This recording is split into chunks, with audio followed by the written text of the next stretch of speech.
Welcome to the World of Eora.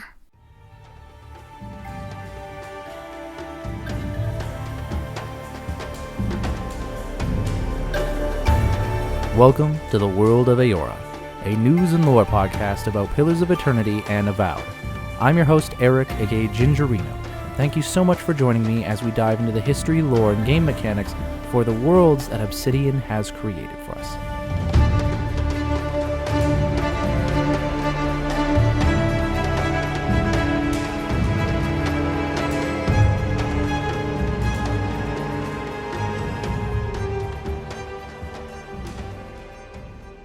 Hello everybody, and welcome to another episode of the World of Eora. I'm your host, Eric, aka Gingerino. Thanks for everyone for joining me on another episode as we dive into the history, lore, and game mechanics of Pillars of Eternity and Avowed. For those wondering why we are pairing those games together, it's because they share the same fantasy setting known as Eora. And today's episode it's a little bit of a special one. It's kind of a diversion from something that I normally do, but this is an episode I think I've wanted to do for a while, or at least share with people. This is a little bit of a personal thing that I engage with. Like, nothing's too personal, like you're not going to be learning something secret about me, but it's just something I have personally done in my life, and I haven't seen a lot of other people do something like this, and so I kind of wanted to share it. And I will be talking about lore and stuff as well, because it's kind of inherent to what I'm going to be talking about today. And that is something I like to call algorithmic role-playing, which, I don't know, maybe there's a different name for it. But it's essentially playing a game, whether it's a video game or tabletop game, in an algorithmic way. And that is, in the sense, you make decisions in the game based off of a predetermined set of rules, rather than trying to decide, well, what do I think I want my character to do? You use this predetermined set of rules to make all the decisions of what you do in a game. And I like to play a game like this because I kind of discover the character rather than formulate them in my head ahead of time. You know, I learn what this character is doing, and I try to make sense of those decisions as I'm going along. It's a lot of fun. And this started when I was a kid, and I'll talk a little bit about it when we actually get into the episode proper.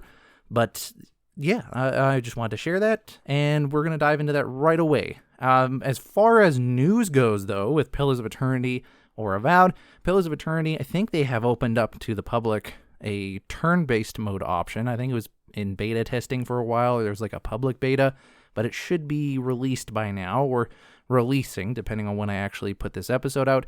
And then as far as Avowed goes, I mentioned this before, but it seems that some people are still surprised out there about this news, and it's getting posted on Reddit multiple times, so I'm just going to kind of say it again, that Avowed's major winter update is actually going to be releasing on the 1-year anniversary for the game Avowed. So in February 2026, we're going to be getting the winter update, which included New Game Plus and Photo Mode, amongst another number of things, as well as a new weapon, which we've learned is actually going to be the quarterstaff.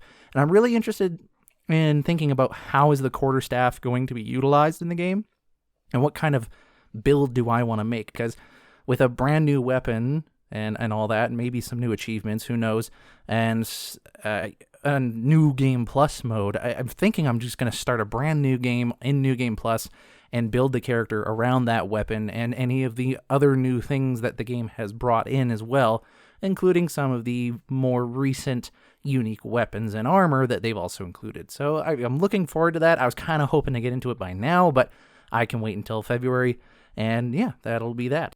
And as far as other news goes, I'm just going to plug this here, but I'm not going to talk about it at length. Me and the rest of the crew at Avowedcast have started up a new podcast where we talk about video games in general, mostly RPGs. There's a wide variety of RPG backgrounds that we have on there, and we're just a group of dudes who like to get together and talk, but we would love to have anyone else join in on the show or ask questions. So if you're a fan of this show, I recommend giving that a listen, seeing if it's something you like, and sending an email into that podcast as well to hear or ask what you want, things that you want to ask and have us talk about, and have some back and forth with the rest of them, because it really is going to be like a community and collaboration based thing. But for now, if you enjoy the stuff I do or what Avowedcast was doing, consider listening to Party Banter, an RPG podcast. With that said, let's dive into today's episode. Half the locals would arrest you for trespassing and the rest would kill you outright. I'm curious. What exactly did you find there? So to understand today's episode and what I'm going to talk about, I got to go back in history to my own history and talk about what the roots of this algorithmic roleplay are. And I didn't call it that for the longest time, but it is the thing that I was doing. So way back in the early 2000s, when I was but a wee lad, there was a lot of emphasis on focusing on internet safety because us kids were being brought into the world of the early internet, and my parents and other parents around had zero experience with the internet in their youth. They didn't understand it. They didn't know about it. Teachers were being kind of forced to learn a lot about it because they didn't really grow up around it unless they were very into the technology and got it ahead of time. And so internet safety was one of the things that we were learning. And one thing that got kind of passed around as an idea a lot back then, at least around in my circles, was coming up with an alternative identity or just a different name to use online. You know, like, don't use your real name. That was kind of the practice and the idea. And it's also why people come up with screen names rather than using their own personal names on social media platforms. Because it's just, it was ways of keeping your identity safe from people that might use it for harm. And so I had created this persona on a couple of different forums who I called Darren Boyd, for reasons that I don't need to get into because it's a long and dumb story that has to do with a weird misspelling of an email address that I wanted. Anyway, if you want to know the story behind that, you just email me, worldofeora@gmail.com, ask me and I'll tell you there. But I don't need to take that rabbit trail on here. I had this idea for a person, Darren Boyd, and so I kind of used that name online. At the time, I didn't have a lot of video games to play. I had some video games to play, but I kind of had to replay them over and over again because, I was a kid. I didn't have a job, didn't have a way of making money. I just kind of relied on other people to give me games if I was going to play anything. And so I had to learn how to just replay games, but from interesting perspectives. Obviously I would play a game for fun, and then I would replay a game and get like 100% completion. I would replay a game and make all different decisions if such a thing existed, although in the early days of gaming there wasn't really a lot of branching narrative games or anything like that. But there were some games like, Final Fantasy VII where you could build characters in different ways. And often I would also just replay the endings of games. One thing that I did, though, that I found to be a lot of fun, especially in a game like Final Fantasy VII, was play the game over again, but I would play the game like this Darren Boyd character that I had made in my mind as a young chap. Now, when I say I had this character, Darren, in my head as a wee lad, I don't mean that I had this fully formed idea of who this person was.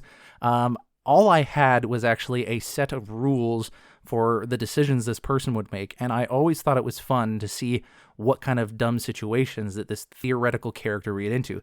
And the rule was very simple. Darren loves the letter D because his name begins with the letter D, and so whenever he is faced with a decision, he simply makes the choice that begins with the letter D.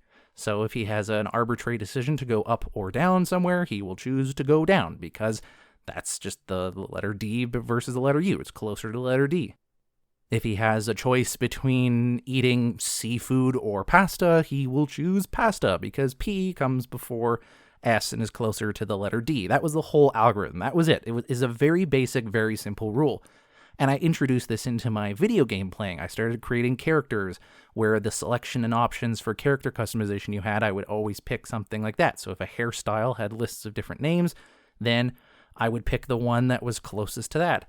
If there were, numbered options, I would pick the number that was close to his favorite, and if you spell it out, which turned out to be 18 most of the time, or the number 8.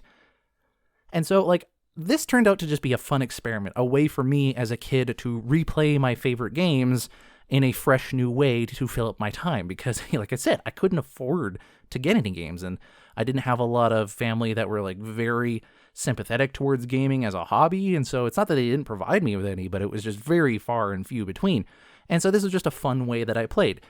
And I found it really interesting because I would start a game like Final Fantasy VII, and if I didn't do any predicting, if I tried to stop myself from thinking ahead to decisions that I know are coming down the pipeline, I theoretically, the whole game is already in a sense played, in the future. The whole game will be determined by this algorithm, but I am learning what that algorithm is unfolding as I'm playing. So, I'm playing Final Fantasy VII, and I come to find out that, oh, well, what characters does Darren prefer to bring along for the ride when playing Final Fantasy VII?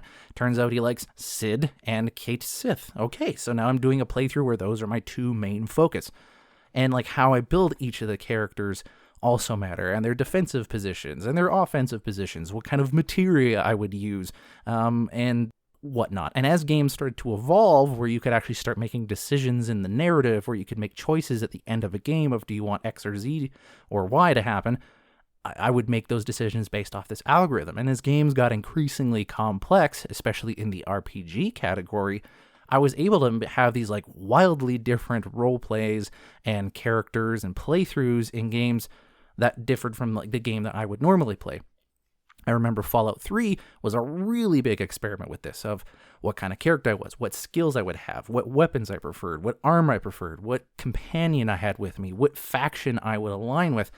And a lot of times in my early life, these led to really contradictory things.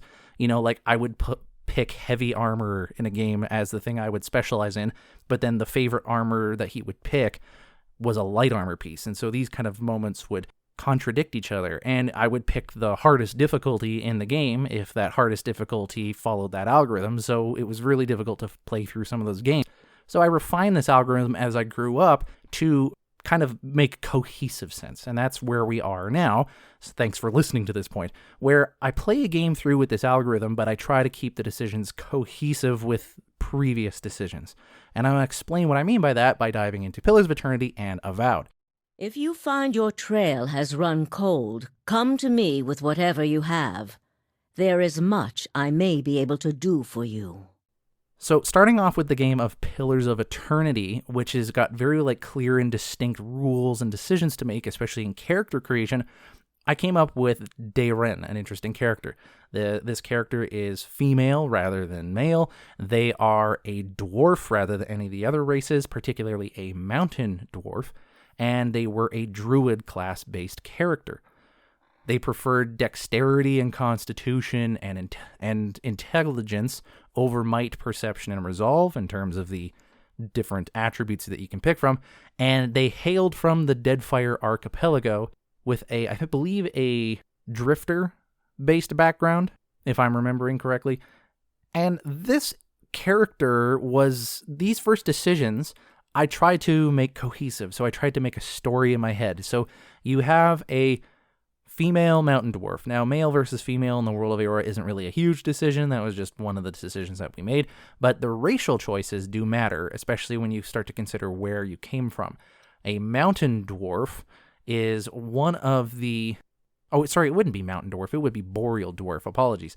Boreal dwarf is a dwarf that normally comes from the nation of Nasitok within the World of Eora.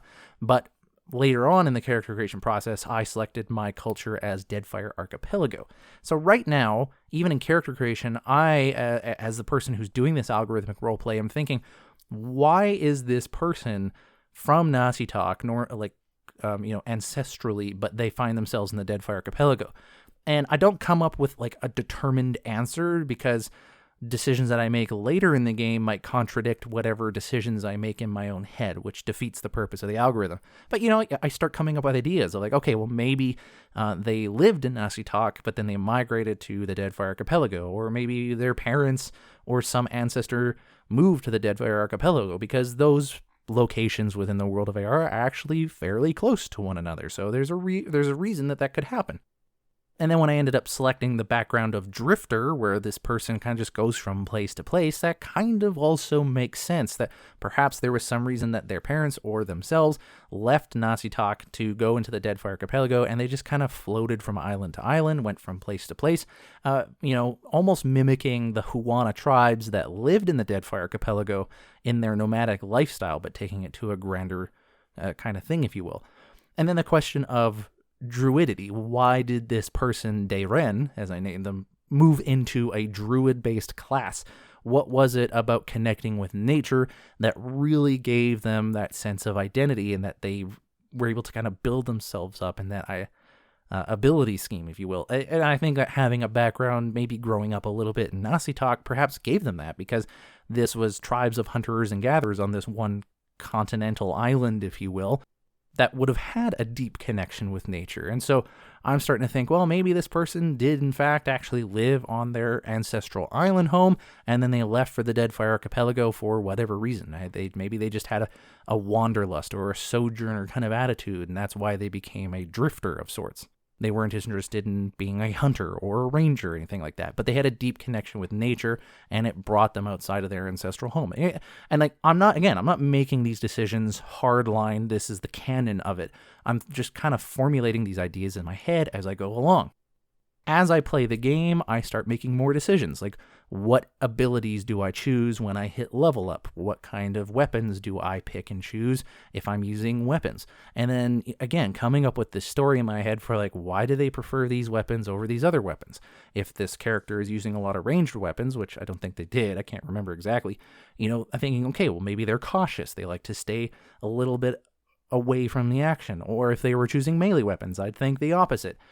And this, for me, was really at the heart of why I enjoy algorithmic role-playing in my games, because you're discovering who this character is, or you're getting little hints of who this character is that you're playing. And it's like you're playing a video game as a character, and you're the person in charge of them, but you're also learning who they are, trying to make sense of the decisions they made. Now, again, if I made a decision early on in a game where, okay, this character likes heavy armor, then I will only make decisions in terms of what armor they carry based off of the category of heavy armor, if that makes sense. That's what I mean when I say I try to make the decisions cohesive. As I'm playing the game, at some point, I decide, okay, Dayren likes heavy armor instead of light or medium, and so out of the pool of heavy armor options, I will then make the choice of what kind of armor they like to carry. Now, just to get into a little bit more of the lore-based stuff, since this is a lore-based program, this also extends to perhaps the different faith that a person within the world of Eora would have. For example, what is the most favored god that Dayren would have in the world of Eora? If I remember correctly, all the names of the different options, I believe Aethys is actually the closest one on that list that follows the algorithm. So Dayren, a potentially Nasitok boreal dwarf that is a drifter in the Deadfire Archipelago and is also a druid, favors Aethys over all of the other gods. Perhaps it is the fact that he's a deity of the dawn or something like that, which would make the most sense out of all the different options in that divine portfolio that they like about Aethys. And this also extended into the second game of Pillars of Eternity, which famously introduced multiclassing, as well as a number of other great quality of life improvements into the Pillars of Eternity game. And in that game, I did multiclass. I multiclassed as a druid / chanter, which I believe was called like a beast talker or something like that. And I always like to think that in the interim between the ending segments of Pillars of Eternity 1 and the beginning segments of Pillars of Eternity 2, Dayren got into chantering, I guess you would want to call it. But more importantly, they got into maybe storytelling or history, things like that, especially since Kana Rua was someone that they had a lot of closeness with in the first game, and Kana Rua being a historian of Rauatayan origin, and a very important companion in the first Pillars of Eternity game. It's also fun for Pillars of Eternity as well because they include a disposition system within their games, literally naming the different styles of roleplay that you can engage in. Interestingly enough, my character was both cruel and benevolent, and that was a weird line to kind of straddle and figure out, and also ask where is the origins of those dispositions coming from. Now, in a game like Pillars of Eternity, this kind of thing is pretty easy to do. Everything is measured, and there is a name for everything that goes on. All of the dialogue options are numbered, and there are certain dispositions or attributes that align with certain dialogue options that you can use when deciding based off this algorithm. But when you get into a game like Avowed, it gets a little bit more difficult or a little more conceptually based, because not everything is laid out with clear and defined lines, at least in terms of the decisions you make in regards to the narrative. So, for example, when I started playing Avowed, I was obviously a character from Adir. I chose kind of the elven option for this character and a court augur background because those all matched up. But then in terms of like what weaponry do I use? Do I choose melee over ranged? Well, in that case, I would choose melee over ranged.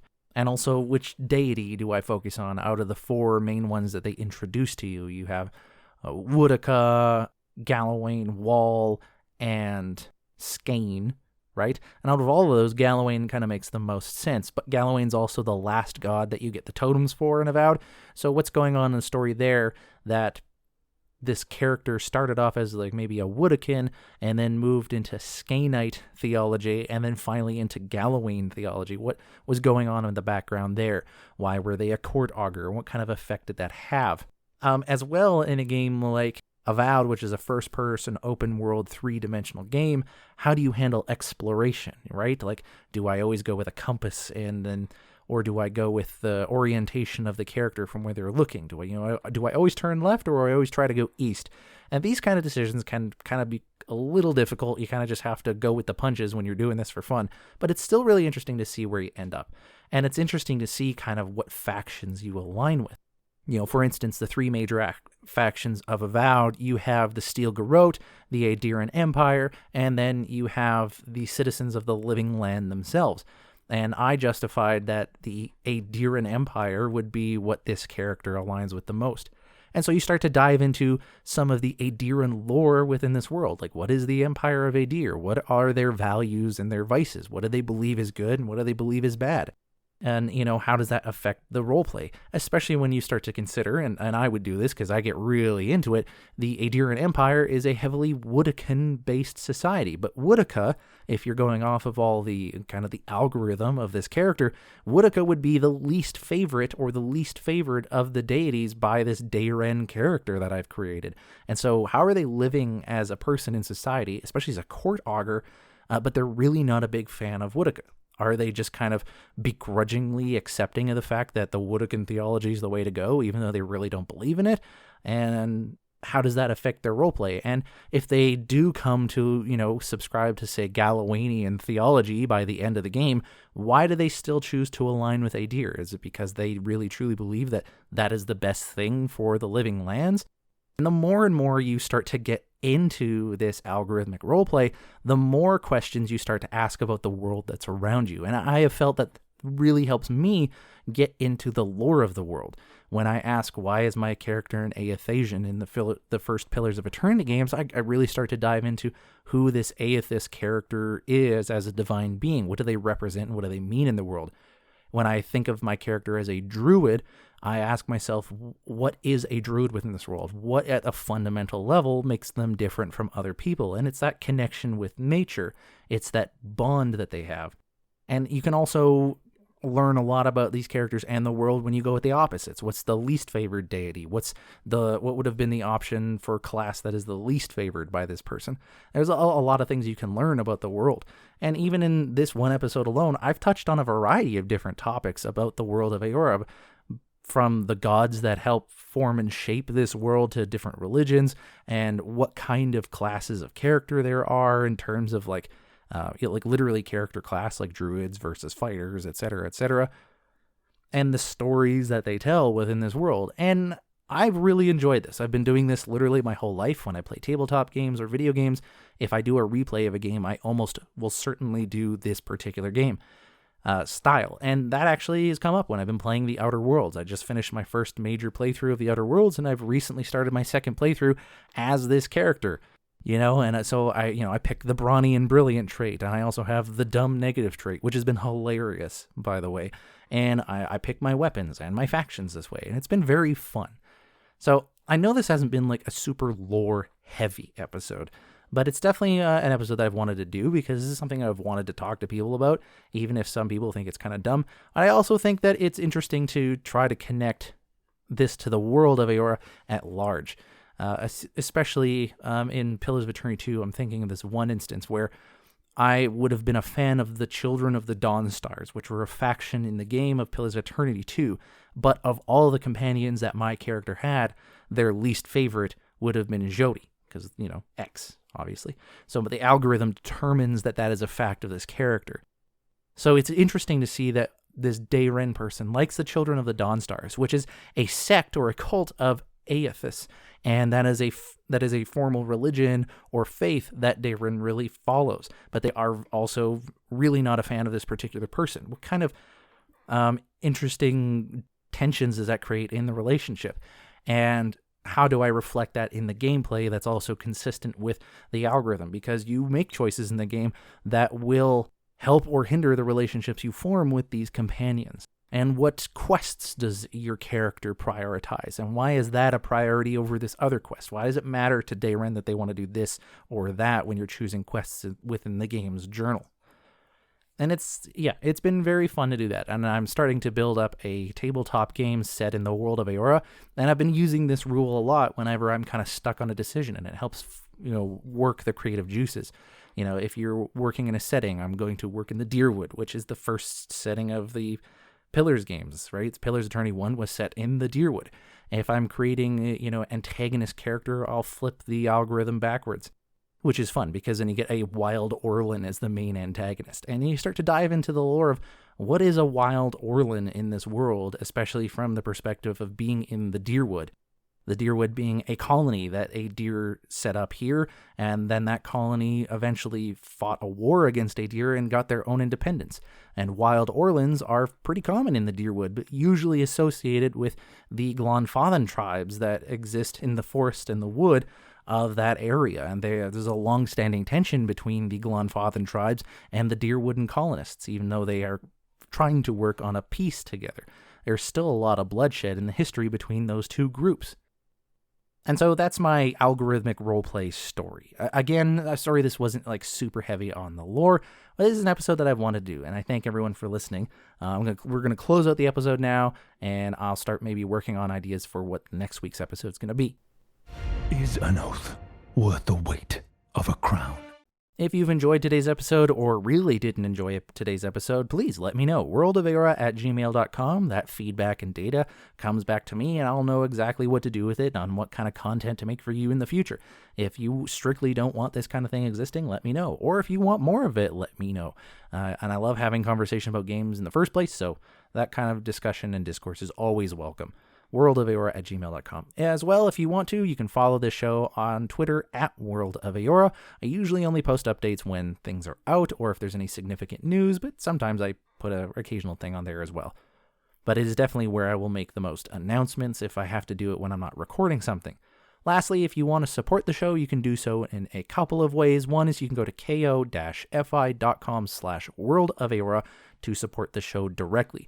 I recently said that I wanted to start doing charity donations as well, but I've had a couple of conversations with some fans as well, come to the realization that I can't actually plug in a charity to the Ko-fi platform. So I'm just going to let the donations for the show go where they are. If you do want to happen to include a donation towards a charity and also support the show, just let me know in a message when you happen to go on the Ko-fi website. But if you don't want to support the show in that way, but you would like to help in some other way, the thing you can do is engage on the platform that you're listening to this on, leaving a rating if such a thing allows you to, or a review if you can do so, like on iTunes, for example. If you're on Spotify, you can also answer or comment if there's a poll or a question I post, or you can just leave a comment on the episode.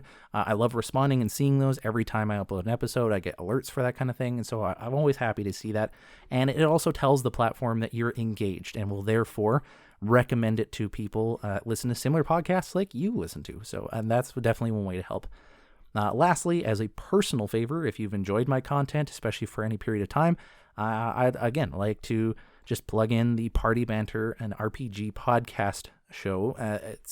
Give it a listen, see if you like it, or spread it around to people that you think might like it if it's not your jam.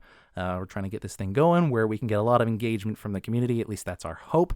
And we're going to see where that goes. It's a brand new project. We're taking it semi-seriously, where we're trying to make a quality show, but we're not making it our lives' duty to, this is going to be our income kind of thing. So wherever that middle ground exists in your mind is probably what we're aiming for. As far as what I've been playing, as I mentioned, I've been playing The Outer Worlds 2. I recently finished a playthrough, and I've been really enjoying that. I found the combat very fun. I found the dialogue witty and humorous, and I've really enjoyed seeing where the companion characters' stories went. And in fact, I'm doing a second playthrough because I enjoyed it so much. And until I get bored of it, I'm probably just going to keep playing that. I did start playing Egging On, which came out on Game Pass recently, And that game is very fun. It's kind of like a mixture of chained together, but also inspired by Getting Over It. Unfortunately, I also happened to find the double jump naturally, which kind of took away the challenge. And I know I could just force myself to not use the double jump in Ekigon, but I know myself, and after trying over and over again to do it with just a single jump, I will eventually be like, wow, I'll just use the double jump and just move on past this part and then try the rest of it without it. And I know that's going to happen, so that's kind of taken away from it. But that being said, I have gotten further enough in the game to recognize there's no way I would have stuck through it to the end without the double jump. So, yeah, hopefully I'll be done that one soon. But that's everything I want to talk about today. Thanks, everyone, for joining on today's episode of World of Eora. If you have any thoughts about this or your own algorithmic roleplay that you could do, send me an email, worldofeora@gmail.com. And yeah, let's get the conversation going. Otherwise, thanks, everyone, for joining me on today's episode. Hope you liked it. I'm your host, Eric, aka Gingerino, and I'll see you guys next time.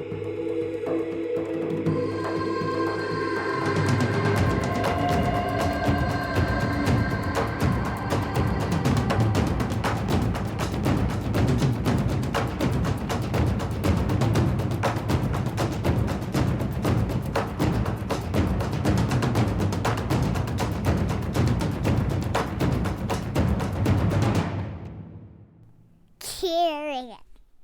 Can you say carrot? Carrot.